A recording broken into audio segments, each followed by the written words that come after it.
It's a crisp autumn night, a couple of weeks into bow season. We're riding along with Sergeant Tim Spar and Warden Eric Blanchard. These two members of the Maine Game Warden Service are on the trail of a hunter who is suspected of lying about where he shot a deer. It was killed in Buxton, and it was tagged as being killed in Scarborough. During bow season, hunters are allowed to kill an unlimited number of deer in the so-called expanded zone. The expanded zone is a very small area, mostly east of Route 1, in which white-tailed deer populations are so high that they need to be controlled and managed and reduced. Once a hunter kills one deer outside the expanded zone, he or she has reached the limit for the season. Wardens say poachers will often lie about where they've killed a deer so they can keep hunting. This investigation begins in Buxton.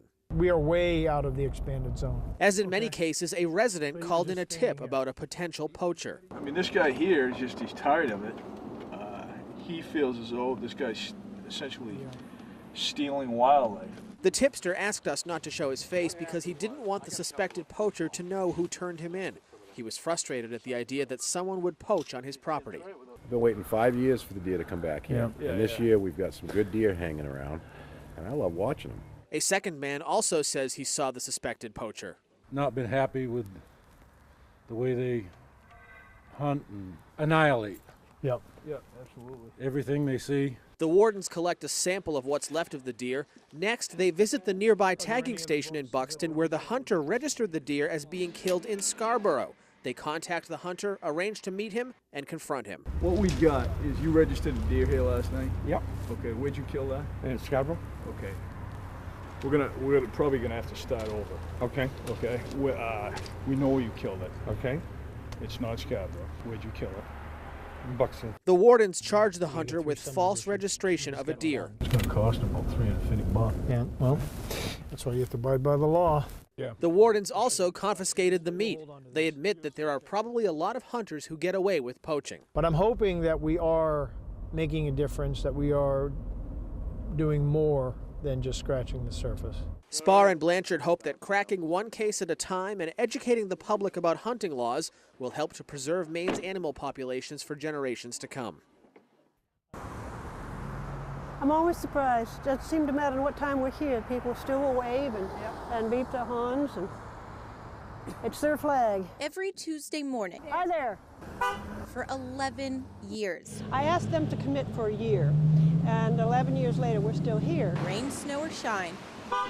Joanne Miller, Elaine Green, and Carmen Footer That's a nice time of day, though. have been out here on Main and School Street in Freeport, spending an hour of their morning remembering what happened 11 years ago. We send our men and women to fight for our country no matter what the weather. So in their honor, we stand out there no matter what the weather is doing.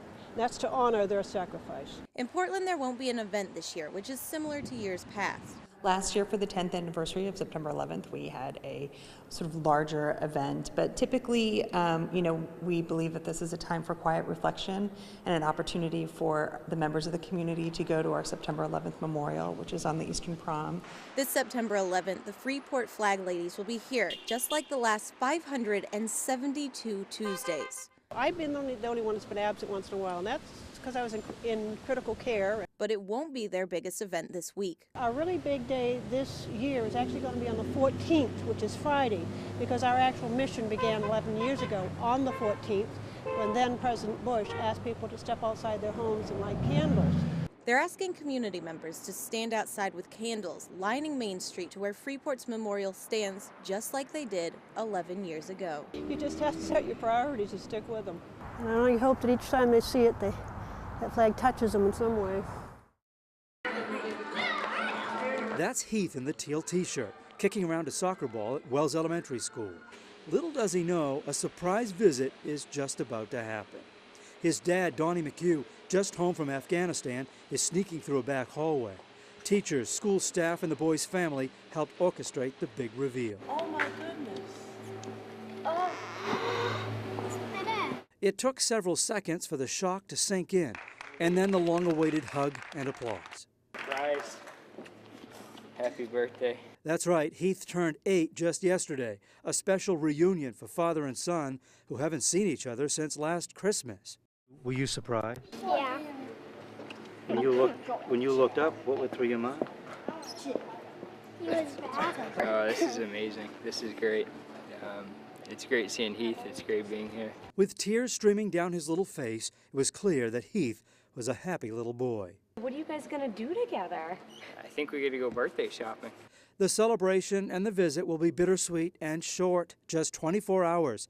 McHugh, a Black Hawk helicopter pilot with the U.S. Army, is heading out yet again. Yeah, I head back to Afghanistan actually tomorrow night.